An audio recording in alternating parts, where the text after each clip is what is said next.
जो घटनाएं मणिपुर में हो रही है, इसको ये हम ना समझे कि उत्तर पूर्वांचल के किसी कोने में हो रहा है, ये भारत में हो रहा है सर। अगर मणिपुर जल रहा है तो भारत जल रहा है। अगर मणिपुर में आग लगी है तो भारत में आग लगी है। अगर मणिपुर विभाजित हुआ है तो भारत विभाजित हुआ है। कि प्रधानमंत्री मोदी जी को कबूल करना पड़ेगा कि उनकी डबल इंजन की सरकार, उनकी सरकार मणिपुर में व्यर्थ हो गई है, विफल हो चुकी है। तो कहीं ना कहीं प्रधानमंत्री जी चाहते हैं कि वो मौन रहे ताकि उनकी राज्य सरकार की छवि धूमिल न हो, क्योंकि उनको छवि से लगाव है। अध्यक्ष महोदय, आपके दफ्तर में अगर क्या हो रहा है, क्या दरखास्त दी गई है, आप खुद ही, आप इस सदन के रक्षक हैं, आपके दफ्तर के अंदर क्या बातचीत हुई है? क्या हम बताएं कि प्रधानमंत्री मोदी जी ने आपके दफ्तर के अंदर क्या क्या बातें की हैं? हम नहीं कहते। कोविड के चाहिए, माननीय अध्यक्ष जी बताना चाहिए, बताइए। एक गंभीर आरोप है माननीय अध्यक्ष जी, बताइए।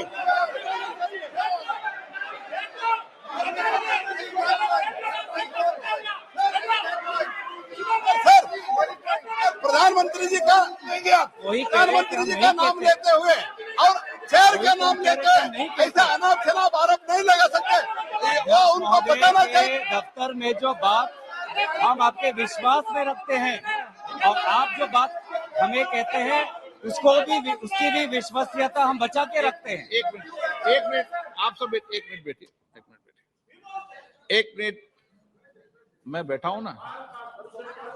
माननीय सदस्य, कभी भी कोई भी विषय, ये मेरा चेंबर भी सदन है, आप जानते हैं, वरिष्ठ नेता हैं, कभी भी ऐसी टिप्पणी नहीं करना चाहिए जिसका कोई तथ्य और सत्य ना हो। मेरा कहना,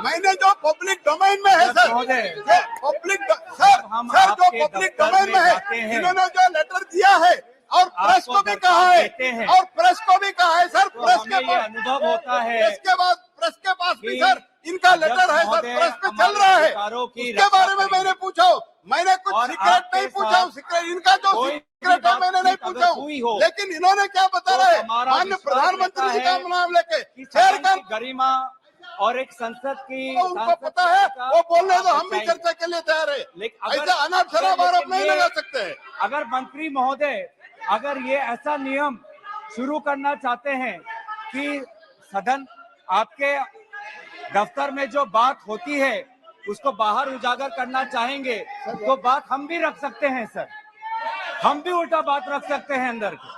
तो इस प्रकार के आप संसदीय मंत्री हैं, आप संसदीय मंत्री हैं, आप इस पब्लिक डोमेन में, please understand, it is in the public domain, it is in the media, it is in the social media, what are you talking?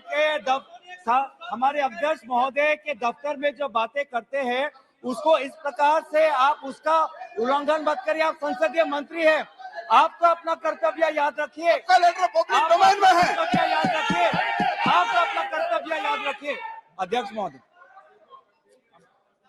अब एक मिनट, महत्वपूर्ण विषय पर चर्चा कर रहे हैं, कोई भी ऐसा, हम इस सदन की गरिमा के अनुसार बोले, सदन की परंपराओं के अनुसार बोले। अविश्वास प्रस्ताव एक गंभीर प्रस्ताव है, तो मेरा सभी सदस्यों से आग्रह है कि वह चर्चा को गंभीरता से करें तो उचित रहेगा। गौरव गोगोई जी। अध्यक्ष महोदय, मैं इस प्रस्ताव को आपके समक्ष रखता हूं और आपकी अनुमति की अपेक्षा करता हूं कि मैं अपना वक्तव्य रखूं। अध्यक्ष महोदय, मैं सबसे पहले आपका आभार प्रकट करता हूं कि आपने इंडिया अलायंस के इस अविश्वास प्रस्ताव को आपने स्वीकार किया।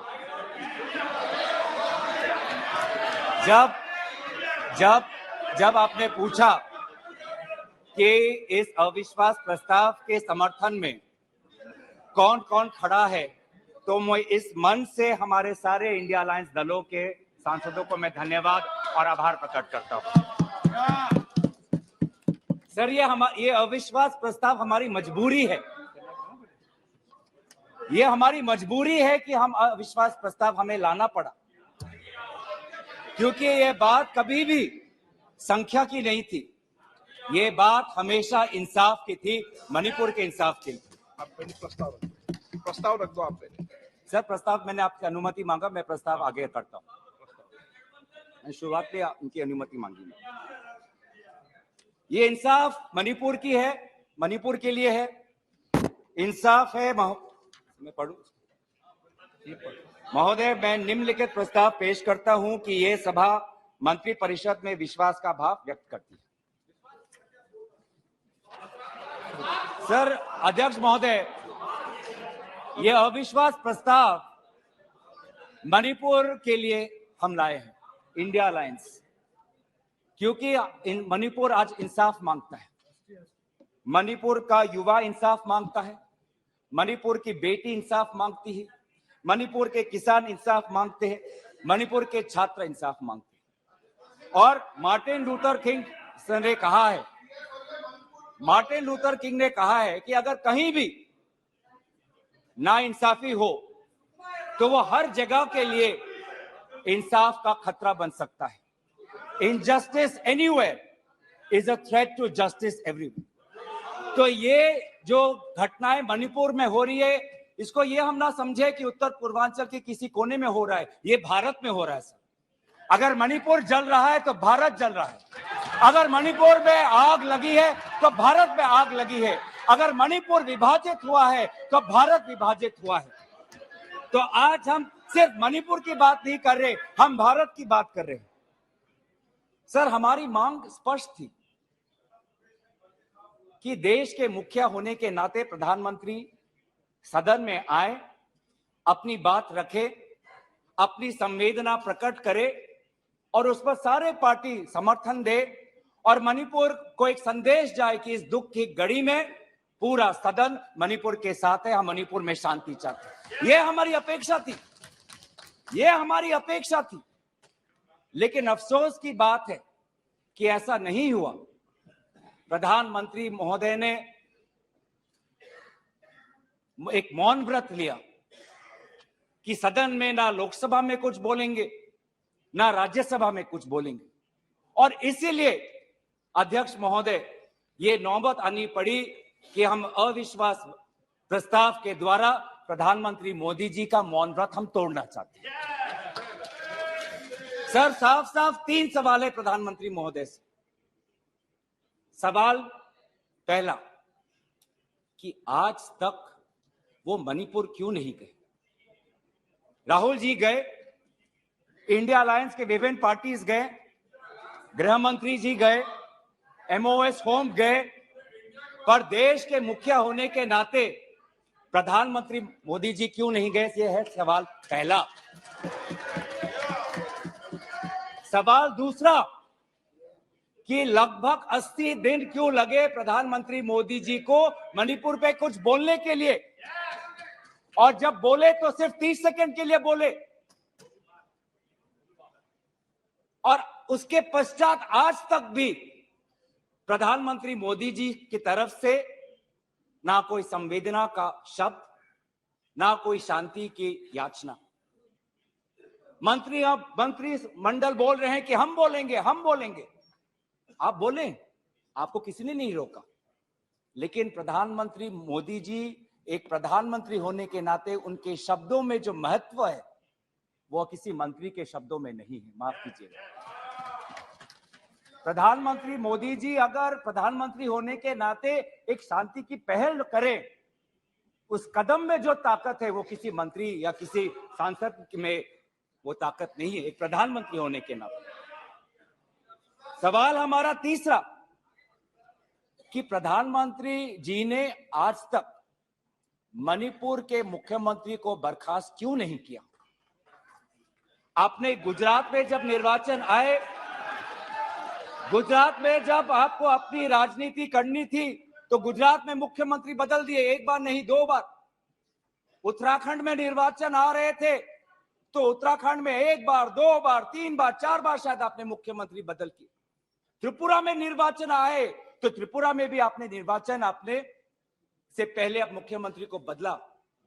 मणिपुर के मुख्यमंत्री में ऐसा क्या आपने विशेष आपका आशीर्वाद आप दे रहे हैं, जिन्होंने खुद कबूल किया है कि आज मेरे कारण एक इंटेलिजेंस फेलियर हुआ है?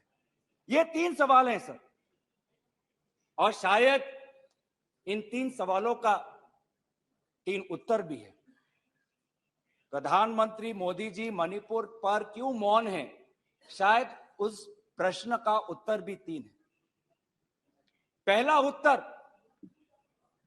कि प्रधानमंत्री मोदी जी को कबूल करना पड़ेगा कि उनकी डबल इंजन की सरकार, उनकी सरकार मणिपुर में व्यर्थ हो गई है, विफल हो चुकी है। इसीलिए आज मणिपुर में 150 लोग मरे, लगभग 5000 घर जलाए गए, लगभग 60,000 लोगों आज शिविर में हैं, लगभग 6500 एफआईआर है। और मुख्यमंत्री, प्रदेश के मुख्यमंत्री होने के नाते जो एक संवाद का वातावरण बनाना चाहिए था, जो एक शांति, अमन और सद्भावना का एक वातावरण जो बनाना चाहिए था, आज उन्होंने सिर्फ मई महीने से नहीं, पिछले 2-3 सालों से ऐसे कुछ भड़काऊ उन्होंने कदम लिए हैं जो आज समाज के बीच में तनाव पैदा हो गया है। आज हम मणिपुर गए हैं, क्या मणिपुर में ये सबसे पहला हिंसा हुआ है? नहीं। क्या उत्तर पूर्वांचल में ये सबसे पहला हिंसा हुआ है? नहीं। इससे पहले भी हुए हैं, मणिपुर में भी हुए हैं। मैं खुद उत्तर पूर्वांचल का हूं, मैं खुद जिम्मेवारी से कहता हूं कि हुए हैं, लेकिन पहली बार, अरे आप में से तो कोई गया भी नहीं, आप क्या जानेंगे? पहले जाओ और फिर हमें परामर्श दो, पहले आप लोग जाओ। सर हम गए और बहुत दुख हुआ कि हमने समाज में 2 वर्गों के बीच ऐसा बंटवारा, समाज के 2 वर्गों के बीच हृदय में इतना आक्रोश, इतना गुस्सा हमने पहले कभी नहीं देखा। हमने पहले कभी भी नहीं देखा कि आज समाज का एक वर्ग दूसरे के प्रति बदले की भाषा का प्रयोग कर रहा है। हमने कभी भी नहीं देखा कि एक प्रदेश में एक ऐसी लकीर खींच दी गई है कि पहाड़ पे एक वर्ग के लोग रहते हैं और वैली में एक वर्ग के लोग रहते हैं। अफसोस की बात है सर कि जो सरकार एक इंडिया की बात करती है, आज उन्होंने 2 मणिपुर आपने बना दिए हैं। आपके राजनीति से 2 मणिपुर आज बन गए। मैं मणिपुर के मुख्यमंत्री को इस सदन से पूर्व प्रधानमंत्री वाजपेयी जी की राजधर्मों को याद करने के लिए सलाह दूंगा, जिन्होंने कहा कि राजा के लिए, शासक के लिए प्रजा में भेद नहीं हो सकता, ना जन्म के आधार पर, ना जाति के आधार पर, ना समुदाय के आधार पर। सर आज इस माहौल में अगर सबसे ज्यादा पीड़ा किसी को झेलना पड़ा है तो महिलाओं और बच्चों को। हमने देखे हैं वो वायरल वीडियो में, उनका मैं उल्लेख नहीं करना चाहूंगा, उससे सबको पीड़ा हुआ। पर ऐसे मुख्यमंत्री जी ने स्वयं कहे कि ऐसे 100 एफआईआर हैं। हम भी गए हैं सर, इंडिया डेलीगेशन, हमारे संसदीय दल, उस परिवार से हम मिलके आए हैं जिसमें 2 महिलाओं के साथ इतना बुरा व्यवहार हुआ, अत्याचार हुआ। हमने ऐसे भी एक परिवार से मिले जिसमें एक 80 साल की महिला, जो एक स्वतंत्रता संग्रामी की पत्नी थी, उसको घर के अंदर बंद करके जिंदा जला दिया। जो 2 महिला जिसको लेकर आज सुप्रीम कोर्ट तक ये बात गई है, उसमें से एक महिला का पति कारगिल में हमारे देश के लिए हमारी सीमा को सुरक्षा कर रहा था। वो कारगिल का जवान बोल रहा है, मैंने देश को बचाया पर मैं अपने घर और अपने परिवार को नहीं बचा पाया। जब हम उनसे मिलते हैं तो हमको क्या कहें? आप लोग कहते हैं हम फोटो ऑप करने गए थे। सर दुख के समय में संवेदना उनको देने गए थे। आज महिलाओं, बच्चों के साथ आऊंगा, अब सारे बातों पे आऊंगा, सब पे आऊंगा। धर्मीय जगह को भी बख्शा नहीं गया, धर्मीय अनुष्ठान पर भी आज भीड़ घुसी और उसका असम्मान किया। आज इंटरनेट नहीं है, आप कहते हैं कि सब नॉर्मल है, स्थिर है, आज भी इंटरनेट नहीं है, बच्चे स्कूल नहीं जा पा रहे, लोग अपनी बातें नहीं रख पा रहे। आज भी कितनी महिलाओं पर अत्याचार हुआ है, वो अपनी बात ही नहीं रख पा रहे। वो तो वीडियो वायरल हो गया, नहीं तो मुझे लगता था कि आज तक प्रधानमंत्री मोदी जी मौन रहते अगर वीडियो वायरल नहीं हो। पर ऐसे हजार से ऐसे अत्याचार हुए, लेकिन वहां के मुख्यमंत्री क्या कहते हैं? अभी ड्रग्स के ऊपर वो बोलते हैं ये सब ड्रग्स के लिए हुआ है।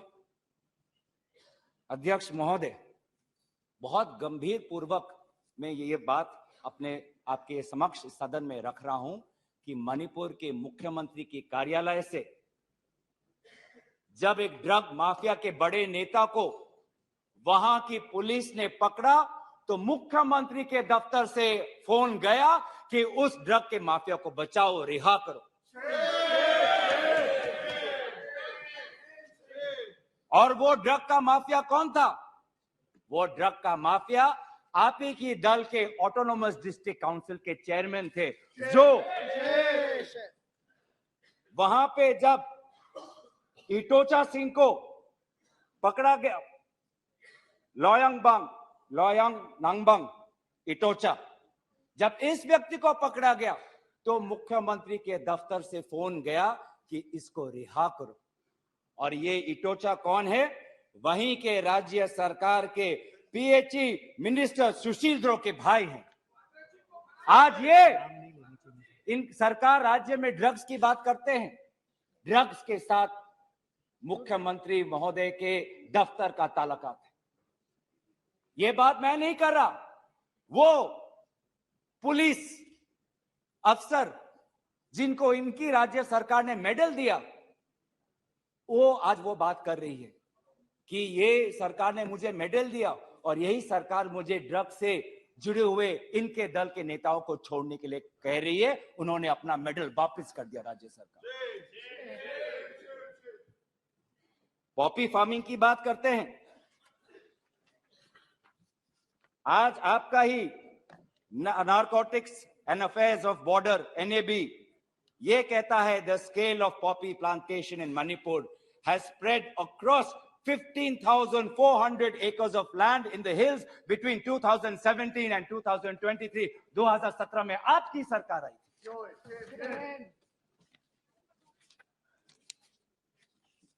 आज इंडियन फॉरेस्ट सर्वे रिपोर्ट 2021 में कहता है that within 2 years time the forest area of Manipur has decreased by 248.63 square kilometers. ये आपके सरकार के नजर के सामने वहां के जंगलों को काटा जा रहा है और पॉपी फार्मिंग को बढ़ावा दिया जा रहा है।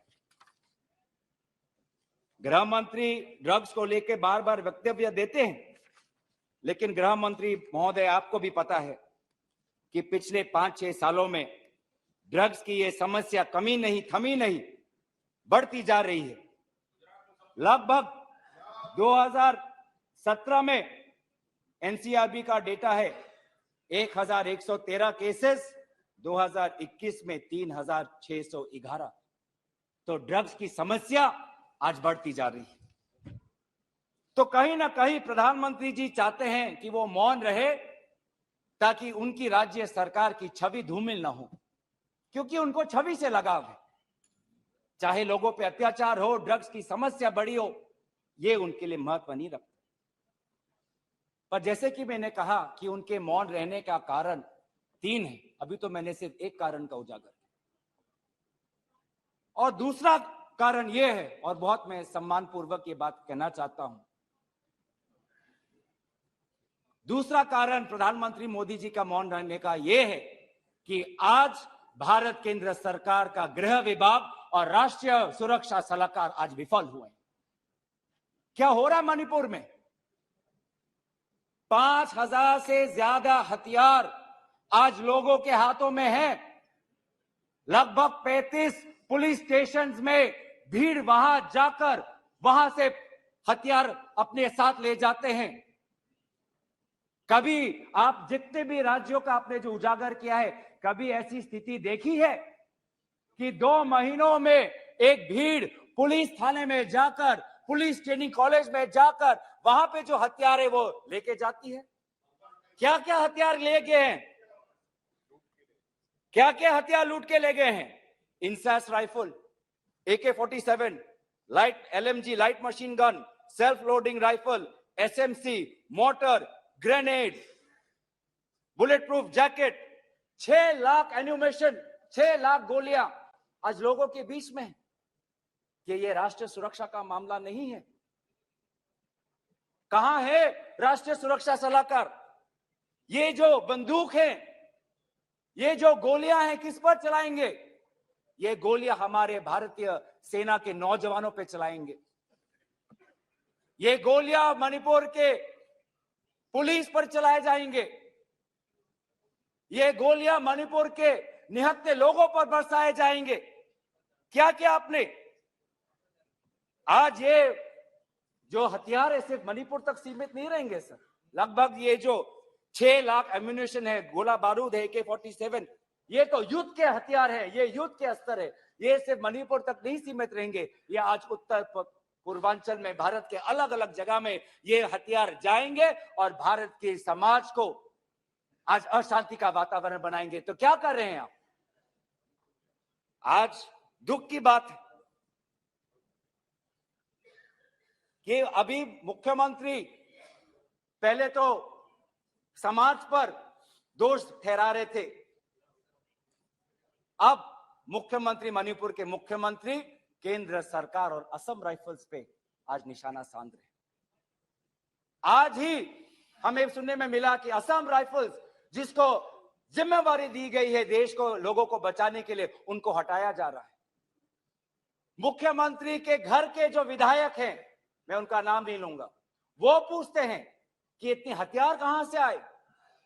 क्या कर रही है केंद्रीय शासित सुरक्षा दल? ये असम राइफल्स किसके अनुसार काम करता है? ये असम राइफल्स गृह विभाग के मंत्रालय से इनको निर्देश दिया जाता है। तो एक ऐसी व्यवस्था बन गई है मणिपुर में कि मणिपुर के पुलिस आज असम राइफल्स के जवान पर उंगली उठा रहे हैं, असम राइफल्स के जवान आज मणिपुर के पुलिस पर उंगली उठा रही है। ये बना है 21वीं सदी के भारत में। ऐसे हम समाधान कर रहे हैं पिछले 3 महीनों से। आज सुप्रीम कोर्ट ने जो जांच कमेटी बैठाई, उससे साफ साफ साबित होता है कि सुप्रीम कोर्ट ने भी आज केंद्र सरकार और राज्य सरकार के जो काम है उसको स्वीकार नहीं किया है। आज इसीलिए कमेटी बैठाई गई है। मैं पूछना चाहूंगा कि गृह मंत्री, आपने एक 51 मेंबर्स का कमेटी बैठाया, कितने बार वो कमेटी बैठी? आप 3 दिन थे, आप वहां पे गए, 51 आपने एक पीस कमेटी बैठाई, अच्छी बात है, लेकिन वो कमेटी आज तक असफल रही। गृह मंत्री ने कहा कि मैं 15 दिन बाद में आऊंगा, पर गृह मंत्री 15 दिन हो गए हैं पर मणिपुर में दिखाई नहीं दिए। जब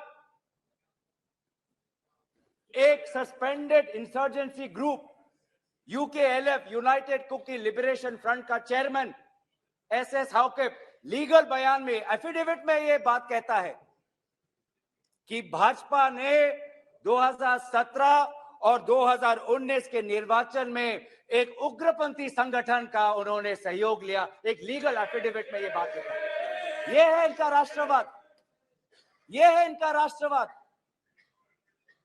जो राष्ट्रवाद देश की अखंडता को आज सत्य के दांव पे आज भूल चुका है। यह राष्ट्रवाद है कि जो आज देश की अखंडता के साथ खिलवाड़ कर रहा है। आज उत्तर पूर्वांचल में आपके बड़े बड़े जो भी बातें हैं सारे अभी तक नाकाम रहे। NRC की बात करते हैं, आज तक NRC असम में लागू नहीं हुआ। CAA की बात करते हैं, ऐसा एक माहौल वहां पे हुआ कि पूर्व जापान के प्रधानमंत्री असम नहीं जा पाए। नागा पीस फ्रेमवर्क 8 साल हो गए, अभी तक हमने नहीं देखा कि ये नागा पीस फ्रेमवर्क में हुआ क्या है। गृह मंत्री आज नागा विधायक से अलग से मिलते हैं, मणिपुर के से आए हुए कुकी विधायक से अलग से मिलते हैं। क्यों नहीं आप सबको एक साथ मिलकर बुलाएं और शांति की अपेक्षा करें? ये अलग अलग मीटिंग क्यों? ऐसे उत्तर पूर्वांचल की समस्या नहीं सुलझेगी कि अगर आप समाज, जाति, धर्म के आधार पर बंटवारा करें। आपको साथ में लेना पड़ेगा। पहली बार हम ये देख रहे हैं कि दो उत्तर पूर्वांचल के राज्य असम और मिजोरम के पुलिस अफसर एक दूसरे पे गोली चला रहे। ये आपकी राष्ट्रीय सुरक्षा की नीति है। इसी बात का उजागर राहुल गांधी जी ने इस सदन में किया था जब उन्होंने आपको चेतावनी दी थी कि आप उत्तर पूर्वांचल के साथ खिलवाड़ कर रहे हो। उत्तर पूर्वांचल हमारे देश का हिस्सा है, इन्होंने कहा। आज जो तीसरा कारण मैं आना चाहता हूं जिसके कारण प्रधानमंत्री मोदी जी मौन है।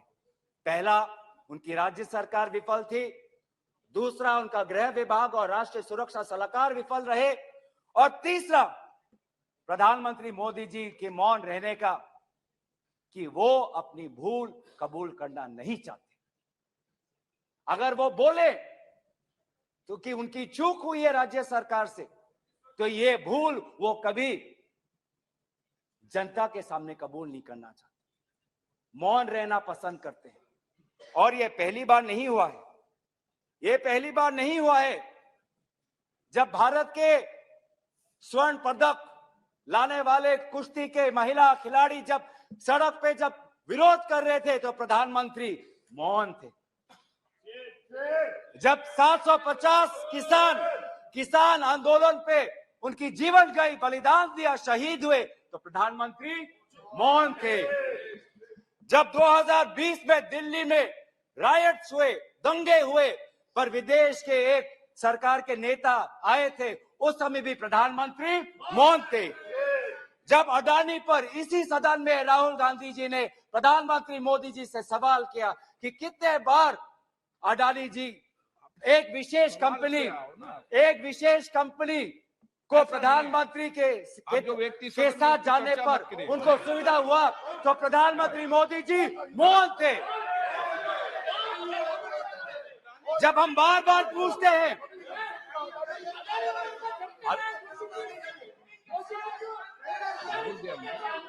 सर बड़ी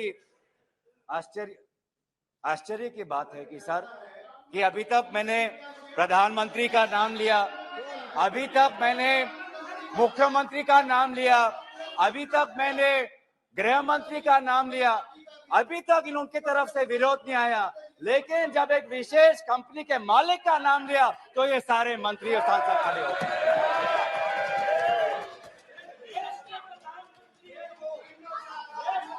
किसकी सरकार है सर? ये किसकी सरकार है? जब चीन पर हमने सवाल किया, चीन पर आप पूछे, मैं चीन पर आता हूं। जब चीन पर हमने सवाल किया कि चीन हमारे सीमा के अंदर कितने किलोमीटर पर है, तो प्रधानमंत्री मोदी जी मौन रहे। प्रधानमंत्री मोदी जी ने G20 के बाली समिट में प्रेसिडेंट शी जिनपिंग के साथ क्या बातचीत की, उनके विदेश मंत्रालय ने इसको छुपाने की कोशिश की। लेकिन जब चीन के विदेश मंत्रालय से बात आई तो भारत सरकार के विदेश मंत्रालय ने खुद कबूल किया कि हाँ, हमने ये बात छुपाई थी कि बहुत संवेदनशील बातें प्रधानमंत्री मोदी जी ने शी जिनपिंग के साथ बाली में किया। हम पूछना चाहते कि क्या बातें की आपने, क्या समझौता हुआ, क्या बताएंगे? विदेश मंत्री ने कुछ दिन पहले हम सबके समक्ष एक स्टेटमेंट रखा, उस स्टेटमेंट पर भी बाली में प्रधानमंत्री मोदी जी और प्रेसिडेंट राष्ट्रपति शी जिनपिंग के बीच में क्या बात हुई, इन्होंने उजागर नहीं किया। आप चीन की बात करते हैं, तो प्रधानमंत्री मोदी जी जब जम्मू कश्मीर के पूर्व राज्यपाल ने कहा कि उन्होंने प्रधानमंत्री को फोन किया था, तो पूर्व ये राज्यपाल ने क्या कहा कि उनको चुप रहने का सलाह उनको मिला। प्रधानमंत्री मोदी जी मौन रहे। जब पूर्व एक राज्यपाल ने कहा कि हमने सुरक्षा मांगी थी हमारे पुलवामा के जवानों के लिए, लेकिन हमको कोई सुरक्षा नहीं मिली, जब ऐसा गंभीर बात एक पूर्व राज्यपाल, आपकी चुनी हुई राज्यपाल ने रखा, तो प्रधानमंत्री मोदी जी मौन रहे। जब कोविड में सेकेंड वेव में लोग के सांसों में, फाफड़ों में ऑक्सीजन नहीं था, तब प्रधानमंत्री पश्चिम बंगाल में वोट मांग रहे थे। जब मणिपुर में महिलाओं पर अत्याचार हो रहा था, तो प्रधानमंत्री जी कर्नाटक में वोट मांग रहे थे। ये कैसा राष्ट्रवाद है? ये कैसा राष्ट्रवाद है जो देश से ऊपर अपने सत्ता को ज्यादा महत्व देता है? इस देश के इतिहास में हमने दूसरे प्रधानमंत्री भी देखे। हमने ऐसे भी प्रधानमंत्री देखे हैं जिन्होंने उत्तर पूर्वांचल और भारत की संवेदना को समझा। मैं उदाहरण देना चाहता हूं।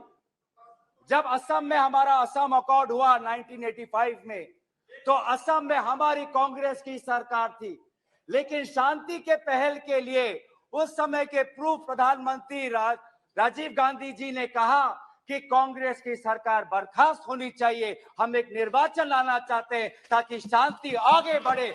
ये हमारा राष्ट्रवाद है कि दल से ऊपर हमारा देश, ये हमारा राष्ट्रवाद है। जब मीजो अकॉर्ड हुआ, सुन लीजिए, सुनने का धैर्य रखिए।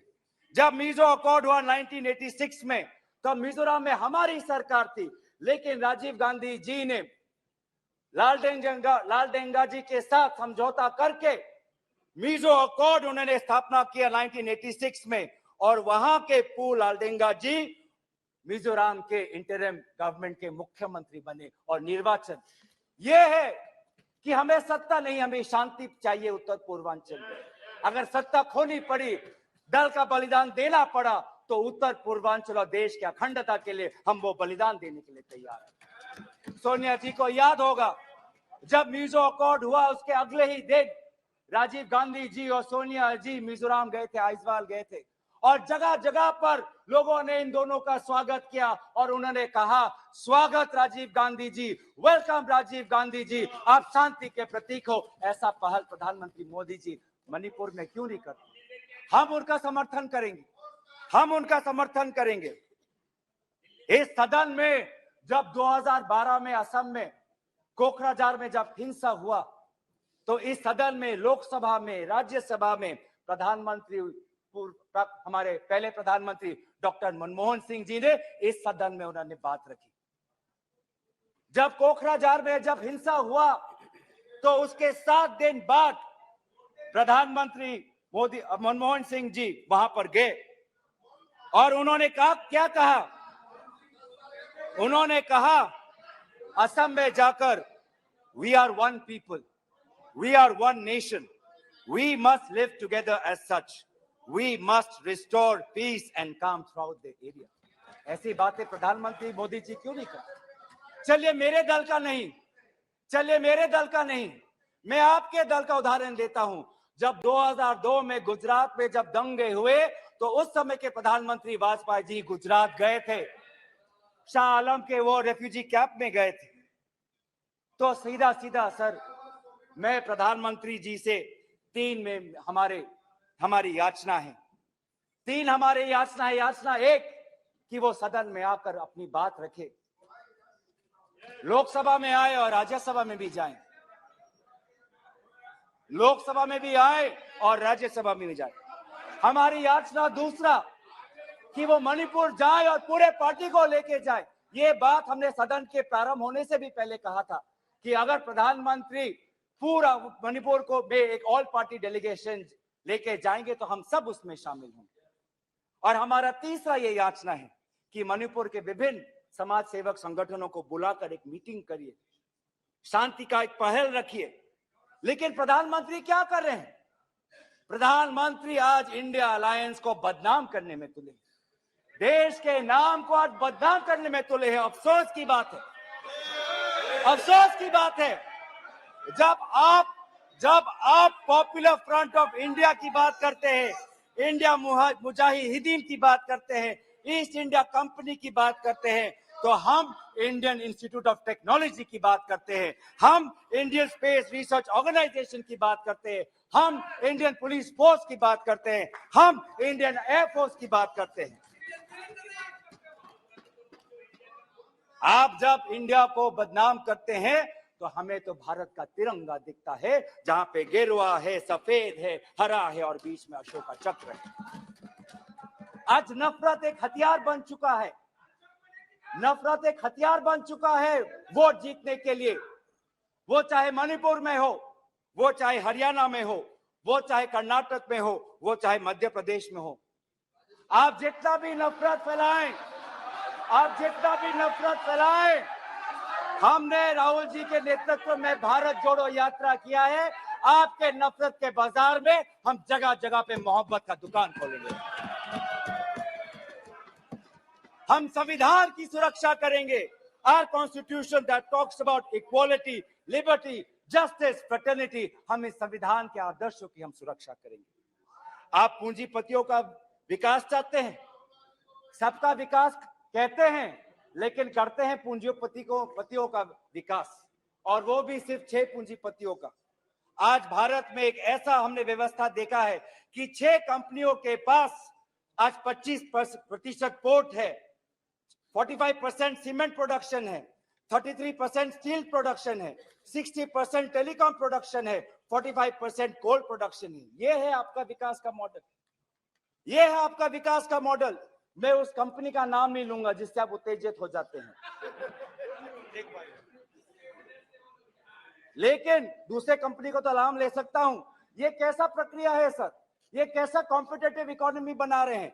जब अप्रैल 2030 में श्री सीमेंट संघी इंडस्ट्रीज को खरीदना चाहता है तो जून में ही श्री सीमेंट पर आईटी का डिपार्टमेंट का रेड होता है, और जुलाई 2023 में श्री सीमेंट एक्विजिशन से बाहर निकलता है, और अगस्त में अडानी का अंबुजा सीमेंट संघी इंडस्ट्री को खरीदता है। ये इकोनॉमी बना रहे हैं, ऐसा इकोनॉमी आप बनाएंगे? हम चाहते हैं पूंजीपतियों का विकास नहीं, हम चाहते हैं कि किसान का विकास हो जिससे राहुल जी मिले हैं। हम चाहते हैं वो मैकेनिक का विकास हो जिससे राहुल जी मिले हैं। हम चाहते हैं वो फैक्ट्री वर्कर का विकास हो जिससे हमारे पास आते हैं वो स्मॉल बिजनेस, वो ट्रेडर्स जो हमारे पास आते हैं, हम उनका विकास चाहते हैं। आप गरीबों की बात करते हैं, आपने गरीबों के साथ विश्वासघात किया है।